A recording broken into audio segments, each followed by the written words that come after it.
Today I want to talk about a subject I don't think we can get enough of. How do you stay motivated?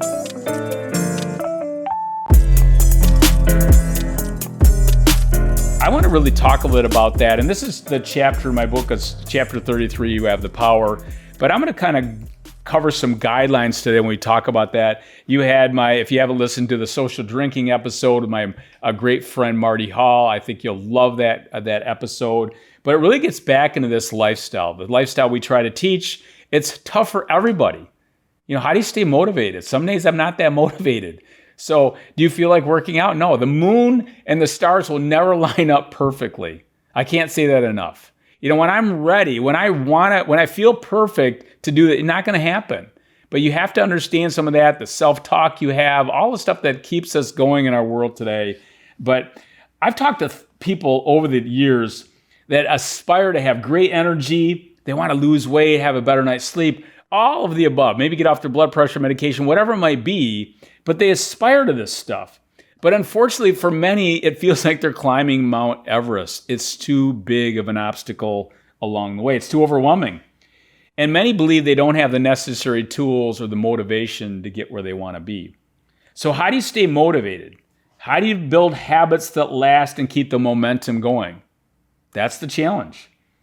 So that's what I want to think about today, is that along the way, really the good stuff. And again, I talk about this at the end of my book. I talk about it's not planting the flag at the top of the mountain. It's all about the journey and enjoying the journey. So again, I understand sometimes we have to get a little uncomfortable to get where we want to be, but it doesn't have to be that bad. And we're going to talk a little bit about that journey.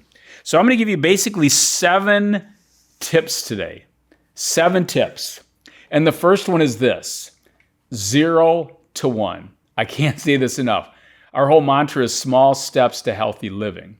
So 0 to 1, what does that mean? It going from nothing to something. And that's where the change really starts to happen. So if you're like, okay, I'm not drinking much water, if you start drinking more water, that is going to be an amazing transformation very quickly for the human body. And then slowly over time, I add another habit. But going from nothing to something is really amazingly powerful.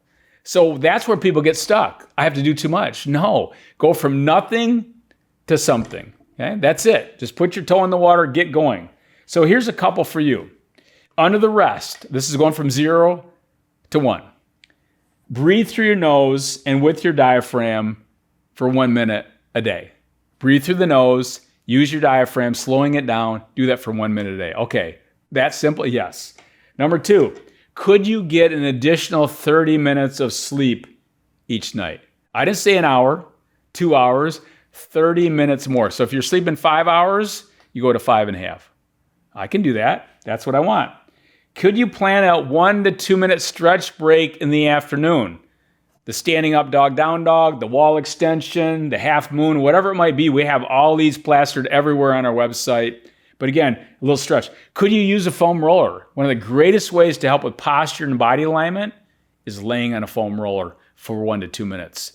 Put it through your head to the base of your rear end. You lay on it, bend your knees. Again, lines the body up. 1 to 2 minutes, you could be working on your breath. Get a massage. I'm going up to northern Michigan. I get a massage a couple times a month. Could you do that once or twice a month? And last but not least, maybe you stop using electronics before you go to bed. Okay, so maybe the last hour, you're not doing much electronics before you go to bed if you're struggling with sleep. And maybe blocking off a morning once a month. 1 morning a month, doing nothing but chilling specifically for you. So those are going from 0 to 1. Under the eating, simple. Can you drink 6 to 8 ounces of water when you first wake up in the morning? Really? That simple? Yes. 6 to 8 ounces, the body's already dehydrated. Your body's already very acidic. Again, we know more acid leads to more inflammation. Get up in the morning, drink 6 to 8 ounces. First thing you do the rest of your life every morning. Could you take 1 tablespoon of cod liver oil? Again, we believe we have the best cod liver oil in the world. It's organic lemon. It's smooth tasting. It's amazing for brain health, heart health, natural anti-inflammatory, great for your hormones, and it's high in vitamin D3 naturally. Eat an apple 3 times per week. So many people have digestive issues, gout, the list goes on. One of the greatest pre, pro, and symbiotic nutrients is eating an apple. Okay, I'm talking about apple cider vinegar. We're talking about the gummies. We're talking about eating a real apple. A big salad twice a week. I got to tell you, I don't eat enough salads. I love it when my wife Paula makes salads because, again, I like them, I eat them, I just sometimes don't make them. And could you fast for 12 to 14 hours overnight? These are going from 0 to 1. Again, I'm giving you lots of options. Doesn't mean you have to do all of them. You just pick one of these. And last but not least, on the move, could you walk for 5 to 10 minutes 3 times a week? Not a half hour, not 20 minutes, 5 to 10 minutes. I want you to think about moving your body every single day. Could you do 5 push-ups a couple times a week with perfect form, scapular retraction, down, pause, could be against the wall, could be modified. Find an activity you enjoy. We need to move the body. We know when we play more, we move more. It's not the benefit of the body, it's what it does for the mind. I call it washes the brain. And last but not least, continue to play and, again, find activities you enjoy. That is the thought process. Don't get stuck in thinking you have to do it all. I want you to think about going from 0 to 1. So that's the first principle today we're talking about. All right, number 2, I love talking about motivation. There's 2 types of motivation. There's the extrinsic. You might be listening to this podcast, you might be watching this podcast, you could be watching a movie, you could be, whatever it might be. There's lots of reading of a certain book, watching a presentation or a speaker. There's lots of ways to get extrinsically motivated. Maybe hire a trainer or a coach of some avenue. These are all ways to keep us all getting motivated. All right, so from there, we need to move into intrinsically motivated. Extrinsic motivated comes from the outside, intrinsically comes from the inside, and that becomes even more powerful. I'm not playing the violin to make money. I'm playing the violin because I love it. I'm not getting on the step mill because it's good for me to help me lose weight. I need to find activities that I enjoy. I can't say that enough. So years ago, when I was the director of fitness at one of the largest health clubs at the Michigan Athletic Club, we had a big, huge training program, 30 trainers. We were crushing it. But I thought we could do better because I realized that when a client wasn't working with a trainer, they weren't coming into the club.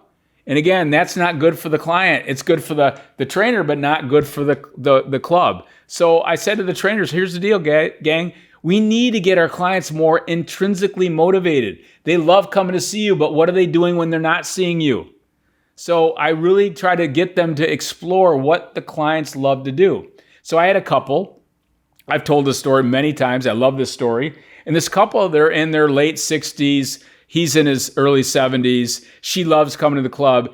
He doesn't like coming to the club. And this became a real rift. They've been married almost 40 some years. And I said to him one day, I sat down with him and said, hey, John, here's the deal. I know you don't love coming to the club. He goes, nope, I don't really like lifting weights. I don't like getting on cardio equipment. My wife loves it. She's always trying to get me over here. I don't like it. Okay, I get it. What do you want to do? I said, what activity would you love to try? And he said, you know what, Chris? And you can't make this up. He's 71 years old at the time. He said, I've never played basketball before. I've seen it, I've touched a basketball, but I've never really played it. I said, would you like to learn how to play basketball? I said, yeah, that's what we did. We learned how to play basketball.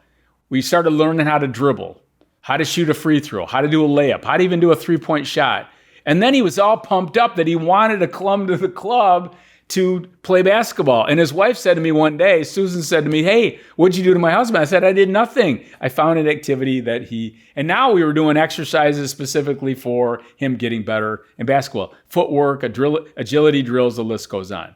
So when you think about motivation, I want you to think about that. What drives you internally?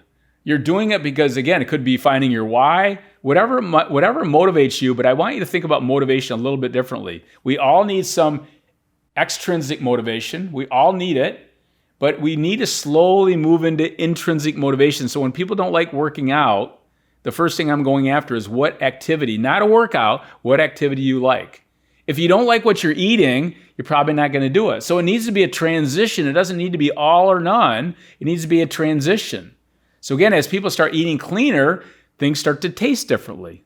And that's why diets don't work, because it's all or none. It has to be slowly transitioned over time. So again, I want you to think about motivation.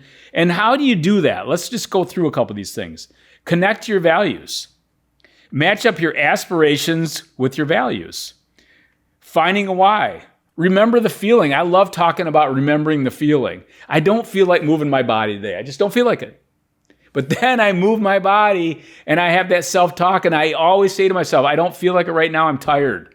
But I know if I move my body, I'm telling my body, my mind, what it's going to feel like. Take action. Sometimes we need to show up even when we don't want to. Again, the moon and the stars can't always be lined up. Say to yourself, have that self-talk. Break tasks down into small steps. Again, everything, you don't learn how to do gymnastics, you learn how to do a cartwheel one at a time. So again, break things down in small tasks so it's not overwhelming, not climbing Mount Everest. Create a sense of progress. I love talking about that with my clients. In fact, I just did a podcast on strength training, talked about progressions. I give them something simple, they get really good at it, and then they get better at it. So I love seeing a golf instructor, and I love the golf instructors when they talk about, let's just work on this and let's get better at that. Because golf's hard. A lot of things are tough. So again, break it down. Again, are you progressing? And when you do that, you start building confidence.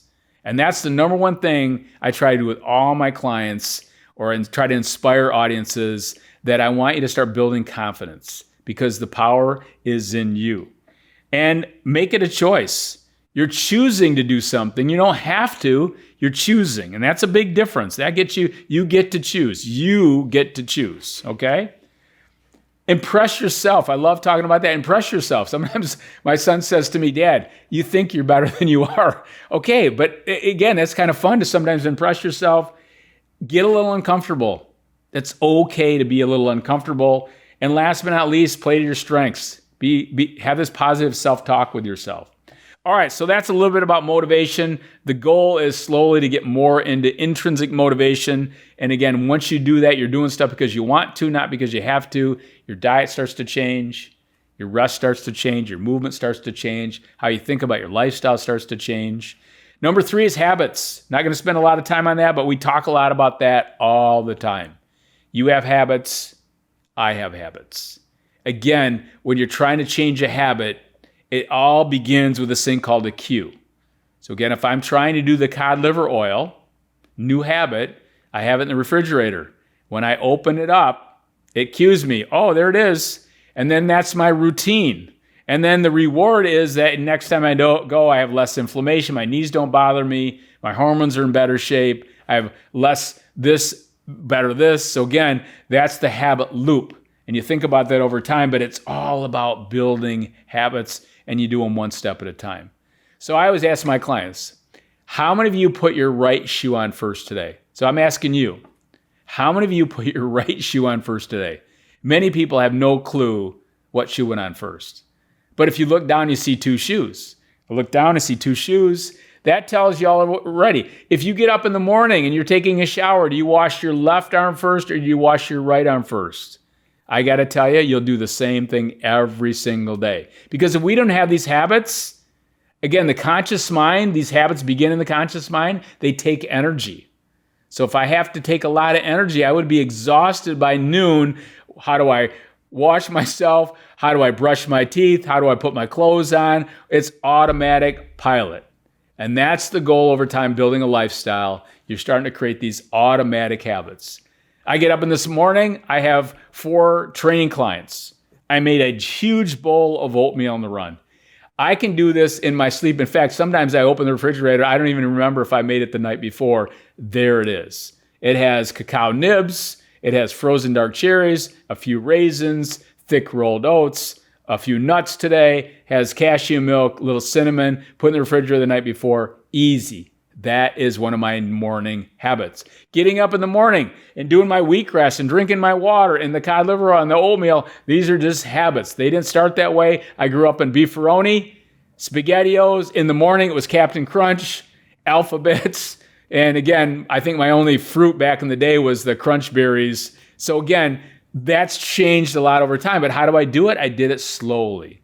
When I first started doing flax seeds 35 years ago, then I heard about cod liver oil. And I started doing spirulina chlorella. Then I heard about wheatgrass. These are all progressions along the way, but these all began with simple habits. So that's what I want you to think about when you're building a habit. Again, make it so simple to begin and just keep repeating it. I tell this story about flossing. And years ago, I'm speaking at the National Dental Association, and my dental hygienist at the time, she says, "Hey, I hear you speaking at the National Dental Association. What are you going to talk about?" I said, "It's interesting you asked that. As I drove in here today, I'm thinking, maybe you could give me some insight what I need to share with people." And she said, "Why don't you talk about flossing?" And I start to smile. She starts to smile. And you know where this is going. I don't floss. And I know it's great for me. Heart disease, the list goes on. Oral hygiene, the list goes on. But I'm not in the habit of flossing. She said, "I know you don't floss on a regular basis because you can't lie to your dental hygienist about flossing because, again, as soon as you start flossing, you're bleeding all over the place." And she said, "No, I'm serious. Start flossing twice a week." I said, "Is that enough?" She said, "You don't floss, a great start." So I start flossing twice a week, sometimes 3 times a week. Sometimes I'm flossing every day. I go to the national conference. I start talking about this opening.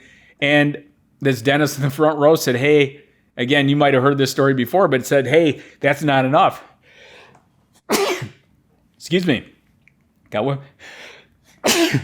So I said to him, he goes, "You need to floss every day." I'm like, well, I'm thinking really, I'm proud of myself. I have this positive self-talk. And he said, "You need to floss every day." I paused for a second. Energy in the room just evaporated. And I said to him, "Let me ask you a question. How often do you move your body?" And now he didn't know what to do. He looked down at his shoes and he said, I don't work out regularly." I said, "Imagine if you went for a walk a couple times a week for 10 minutes. He emails me 6 weeks later, and he says, "I got to tell you, you've inspired me to start moving my body. I'm moving my body regularly. I'm working with a trainer a couple times a month." That's what I'm talking about. So when we're building a habit, make this really simple to start with. And again, it begins with a cue, the routine, and the reward. And it's always the same. All right, so from here, we got to talk about support systems. Now, make this easy. If you're trying to build a habit, you have to create support systems. Now, you heard my good friend Marty Hall talking about social drinking.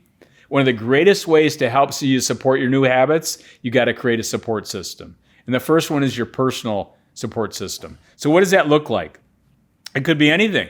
Again, part of your creating this environment, but what keeps you going? We just talked about intrinsic motivation, intrinsic, extrinsic motivation. But again, think about your personal support systems. Maybe you need uplifting music. Maybe you need to have a trainer. Maybe you need some kind of coach. Whatever it might be, we need it. We need that personal support. So that's number one. Number two, we get into this thing called social support. So think about that for a second.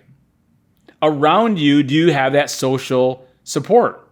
And again, when you think about that, what are you doing? So when you think, is your current social support network supportive of your goals? Yes or no? So again, we are a creature of who we surround ourselves with. So if you don't have that support system around you socially, you need to reach out for it. How do you get that?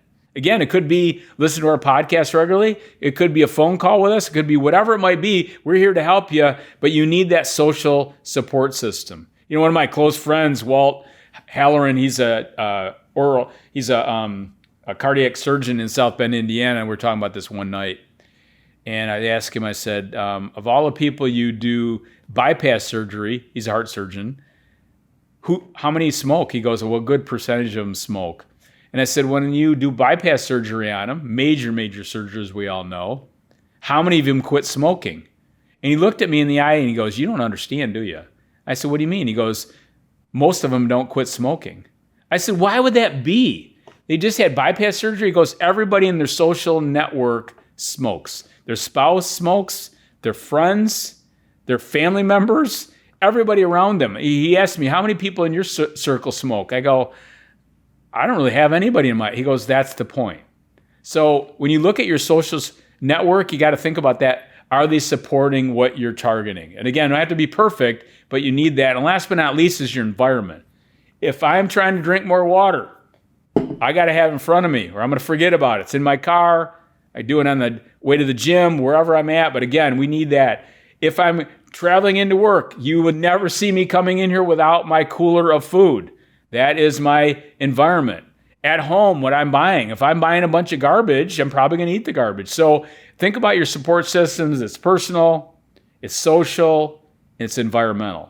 If you're trying to quit drinking diet soda, if you put it up in the attic and you had to climb up and get it, you're probably not going to do it. If you put the water right there in front of you, you're probably going to do it. So again, creating this social, personal, and environmental is huge. All right, so last two.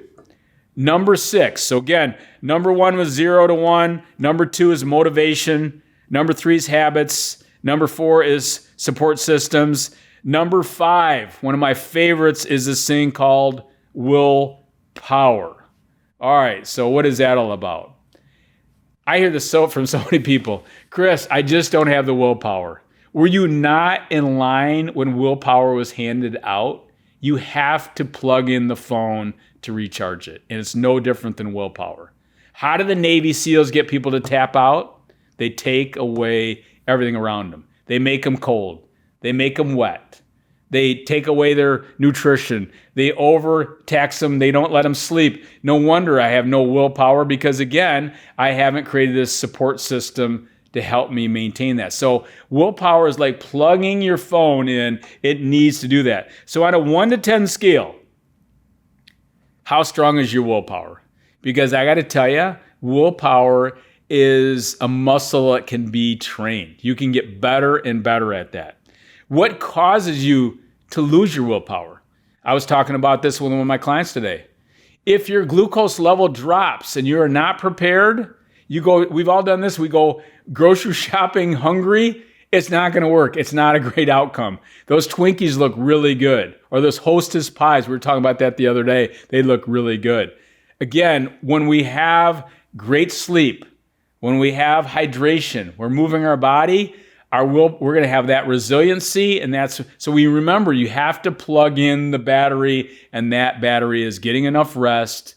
Am I hydrating myself? Am I eating better? Whatever I'm doing, we need to understand that because we will all run out of willpower. So I'm going to tell you a quick story. Many years ago, on Christmas morning, my wife's Lebanese. She makes these date cookies. They're incredible. And they come out of the oven first thing in the morning, Christmas morning. And they're airy. They smell amazing. And I get up and I say to myself, you know what? I'm going to have a couple date cookies. That was a mistake. I had no nutrition yet. My blood glucose shot to the moon. My insulin came out. It drove it back down. A few more date cookies went up, then down. I was seesawing all day long. Over the course of Christmas Day, I had 22 date cookies. And everybody was commenting, what's wrong with Mr. Positive today? He's not so positive. I was in a food coma all day. So again, the mistake I make was not eating the date cookies. The mistake I made was eating date cookies on an empty stomach first thing in the morning. So again, we all can run out of willpower. We have to be more aware of it. When your willpower starts to disappear, ask yourself what's causing you to lose your willpower, okay? Number 6, we got to learn how to pivot. Why don't diets work? Ask that question. 95% of diets don't work. $60 billion industry. It's craziness. Nobody would spend that kind of money with that kind of failure rate. Why is that? Because we don't know how to pivot. If you have to have such structure, we have amazing structure here at Ontario Living, but it doesn't need to be rigid. Rigid never works. You need to learn how to pivot. What does that mean? When things don't always work out right, you need to be able to pivot along the way.